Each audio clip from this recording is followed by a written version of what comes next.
ഈ ദുനിയാവിൽ വെച്ചുകൊണ്ട് പടച്ചവൻ ഒരു മനുഷ്യന് കൊടുക്കുന്ന 3ഓളം അനുഗ്രഹങ്ങളുണ്ട്.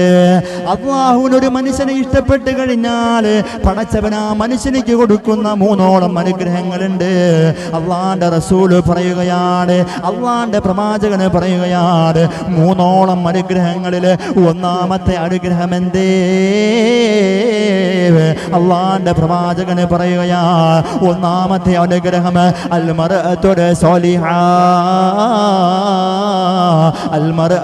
സ്വാലിഹ, റബ്ബിനെ വഴിപ്പെട്ടുകൊണ്ട് റബ്ബിന്റെ പ്രഖ്യാപനങ്ങളെ ശിരസാവഹിച്ചുകൊണ്ട് ജീവിക്കുന്ന പെണ്ണ്, അള്ളാനെ പേടിച്ചുകൊണ്ട് ജീവിക്കുന്ന പെണ്ണ്, തലയെല്ലാം മറച്ചുകൊണ്ട് ജീവിക്കുന്ന പെണ്ണ്, തന്റെ ശരീരത്തിന്റെ സീമകളെയെല്ലാം മറ്റുള്ള പുരുഷന്മാരെ കാണിക്കാതെ പരിപൂർണമായ ഇസ്ലാമികമായ വസ്ത്രം ധരിച്ചുകൊണ്ട് റബ്ബിനെ പേടിച്ചുകൊണ്ട് ജീവിക്കുന്ന പെണ്ണ്, തന്റെ ഭർത്താവുള്ളപ്പോഴും ഇല്ലാത്തപ്പോഴും ആ ഭർത്താവിനെ വിശ്വാസവഞ്ചന കാണിക്കാത്ത പെണ്ണ്, തന്റെ പ്രിയപ്പെട്ട ഭർത്താവെങ്ങാനും ഒരു വക്കത്ത് നിസ്കാരമെങ്ങാനും ഉപേക്ഷിച്ചാൽ അതിന്റെ പേരിൽ ഭർത്താവിനോട് വഴക്കിടുന്ന പെണ്ണുണ്ടല്ലോ. ഒരു വക്കത്തെങ്ങാനും തന്റെ പ്രിയപ്പെട്ട ഭർത്താവ് നിസ്കരിക്കാൻ വൈകിയാൽ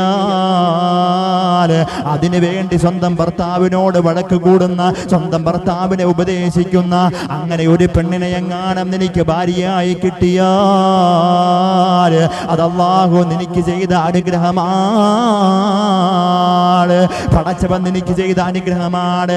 റബ്ബിന്റെ വിധിവിലക്കുകൾ അനുസരിച്ചുകൊണ്ട് ജീവിക്കുന്ന, അല്ലാഹുവിനെ പേടിച്ചുകൊണ്ട് ജീവിക്കുന്ന പെണ്ണ്, തന്റെ പ്രിയപ്പെട്ട ഭർത്താവിനോട് സ്നേഹവും ബഹുമാനവും ആദരവും കാണിക്കുന്ന പെണ്ണ്, തന്റെ ഭർത്താവിന്റെ വാക്കുകളെയെല്ലാം വിലപിടിപ്പോടുകൂടി സ്നേഹത്തോടും ബഹുമാനത്തോടും കൂടി ജീവിതത്തിൽ പുലർത്തുന്ന പെണ്ണ്, അങ്ങനെ ഒരു പെണ്ണിനെ എങ്ങാനും നിനക്ക് കിട്ടിയാൽ, അങ്ങനെ ഒരു പെണ്ണിനെ എങ്ങാനും നിനക്ക് അല്ലാഹു ഭാര്യയായി നൽകിയാൽ